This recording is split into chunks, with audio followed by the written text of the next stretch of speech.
जय हिंद किसान साथियों, मैं आपका किसान मित्र। तो किसान साथियों, आज हम बात करेंगे कि नरमा यानी कॉटन में बिजाई के बाद किसान साथी कौन सी ऐसी दो सावधानियां रखें जिससे हमारी पैदावार अच्छी निकले। क्योंकि किसान साथियों, नरमा ऐसी फसल है जो कि किसान भाई अगर शुरुआती दौर से ही फसल का सही से ध्यान रखे, कब सिंचाई करनी है, कौन सी खाद डालनी है, किन बातों का ध्यान रखना है, तो यह अच्छी पैदावार देने में सक्षम है और अच्छा मुनाफा भी किसान भाई को मिलता है। तो आज इसी पर आपके साथ विस्तार से बात करेंगे कौन सी ऐसी दो सावधानियां हैं जिससे आपकी पैदावार अच्छी निकले, नरमा यानी कॉटन की। तो किसान साथियों, फार्मर्स हेल्प इंडिया में आपका स्वागत है। किसानों से जुड़ी हुई हर प्रकार की सटीक जानकारी आपको मिलती रहेगी, तो कृपया करके चैनल को सब्सक्राइब कर लीजिए। हमारा उद्देश्य सभी किसानों को उन्नतशील बनाना ही है। तो अब बात करते हैं सावधानी नंबर 1 की। सभी किसान भाई बिजाई कर रहे हैं या कर दी है, तो जिन किसान भाइयों ने अप्रैल में बिजाई की है वे किसान भाई अपनी फसल में जितने दिन पहली सिंचाई के लिए निकालेंगे कि जितनी देरी करेंगे सिंचाई के लिए, पहली सिंचाई के लिए, जैसे 45 से 50 दिन आप अपनी पहली सिंचाई के लिए अवश्य निकालें नरमा यानी कॉटन की फसल में। मतलब कि जब तक पौधा गर्मी में सही से खड़ा रहे तब तक आप सिंचाई न करें। 40 से 45 दिन तक आप अवश्य रुकें। इससे होता क्या है कि पौधा ज़मीन में नमी के लिए जड़ें अपनी फैलाता है। जो ज़मीन में नमी है उसको लेने के लिए पौधा प्रयत्न करता रहता है और जड़ों का विकास ज़्यादा होता है, जिससे सिंचाई के बाद तथा अंत तक पौधा मजबूती के साथ खड़ा रहता है। किसान साथियों, सीधी सीधी बात है कि अगर हम सिंचाई जितनी ज़्यादा लेट करेंगे पहली सिंचाई, उससे क्या है कि पौधा अपनी जड़ें नमी के लिए ज़मीन में फैलाता रहता है, नीचे की ओर जाती रहती है। इससे हमारा पौधा मजबूती की ओर जो है बनता है और हमारी पैदावार अच्छी निकलती है।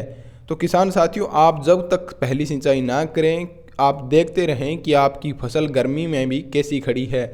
अगर सहन कर रही है गर्मी को या लू को, तब तक आप सिंचाई न करें।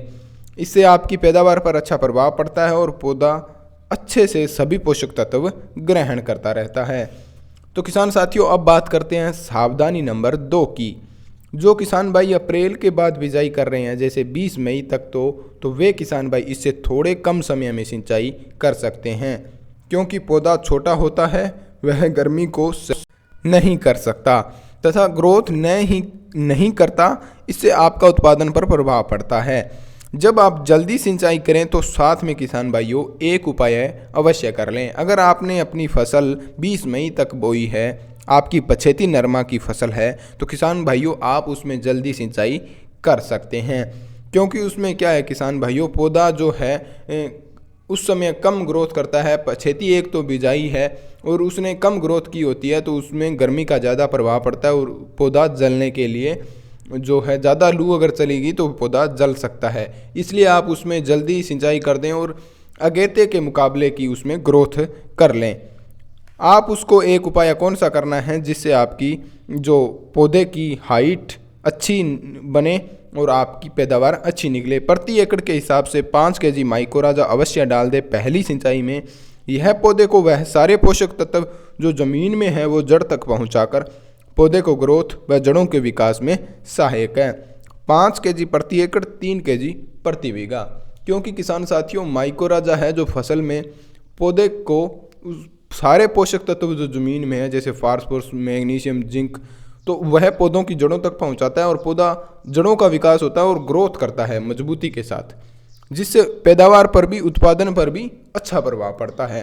तो किसान साथियों, चाहे वह कौन सी भी कंपनी का हो, आप माइकोराजा अवश्य डाल दें। और किसान भाइयों, आप विशेष तौर पर ध्यान रखें सभी किसान भाई कि अगर चाहे अगेती बिजाई है चाहे पछेती बिजाई है, आप जो भी खाद डालनी हो, नरमे में सिर्फ यही खाद डालें, पोटास, डीएपी, या आप डीएपी की जगह एसएसपी जैसे सिंगल सुपर फास्फेट और यूरिया, और साथ में आप माइकोराजा डाल सकते हैं, सल्फर डाल सकते हैं और जिंक। तो किसान भाइयों, वह पहली सिंचाई में ही आप डाल दें, चाहे अगर बिजाई करें तब डाल दें, चाहे पहली सिंचाई में डाल दें। तो इन बातों का विशेष तौर पर आप ध्यान रखें, आप बाद में यह न डालें। अगर किसान साथियों आप कोई भी खाद डालते हैं, जितनी ज़्यादा देरी करते हैं तो वह पौधा उतने ज़्यादा समय में उसे ग्रहण करता है। क्योंकि किसान साथियों अगर आप पहली सिंचाई या बिजाई के समय डाल दें तो पौधा जब तक फल फूल बनाता है तब तक उस पोषक तत्व को ग्रहण कर लेता है, उस खाद को ग्रहण कर लेता है और उसका पूरा पूरा प्रभाव उत्पादन पर, फल फूल पर देखने को मिलता है।